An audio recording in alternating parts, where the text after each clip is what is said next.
নমস্কার। মীন রাশির জাতক জাতিকাদের আগে এটা জানা অত্যন্ত জরুরি, বিশেষ কিছু কথা বলছি। যেমন হচ্ছে রাশি হচ্ছে আপনাদের মীন রাশি। রাশির চিহ্ন হচ্ছে দুটো মাছ একসাথে এদিক ওদিক। আর তার সাথে হচ্ছে রাশির স্বামী হচ্ছে দেবগুরু বৃহস্পতি। রাশির তত্ত্ব হচ্ছে জল তত্ত্ব। রাশির স্বরূপ হচ্ছে দ্বিস্বভাব এবং রাশির দিক হচ্ছে উত্তর দিক। রাশির লিঙ্গ বা গুণ হচ্ছে স্ত্রী এবং শতগুণী। রাশির জাতি হচ্ছে ব্রাহ্মণ। রাশির প্রকৃতি বা স্বভাব সৌম্য স্বভাব এবং কফ প্রকৃতি।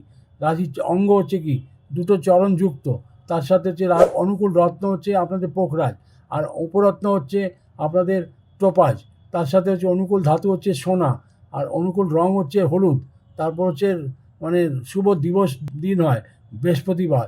অনুকূল দেবতা হন বিষ্ণু। তার সাথে হয় ব্রত উপবাস বৃহস্পতিবার আর রবিবার। অনুকূল অঙ্ক হচ্ছে আপনার 3 এবং অনুকূল তারিখ হচ্ছে 3, 12, 21, 21, 30। মৃত্যু রাশি হচ্ছে কর্কট এবং বৃশ্চিক। আপনাদের শত্রু রাশি হয় মেষ, সিংহ আর ধনু। ব্যক্তিত্ব হয় আপনাদের আধ্যাত্মপ্রেমী আর তার সাথে ইমোশনাল ভীষণ এবং অধ্যয়নশীল মানসিকতা। তার মধ্যে হচ্ছে পজিটিভ সাইড হচ্ছে ভীষণ বিনম্র এবং সজ্জনশীলতা বলা হয়। এবং তার মধ্যে কল্পনা প্রিয়, ভীষণ কাল্পনিক হন। এবং নেগেটিভ সাইড হচ্ছে অধৈর্যশীল এবং বেপরোয়া। বেপরোয়া মানে বুঝতে পারছেন, মানে কেয়ারলেস।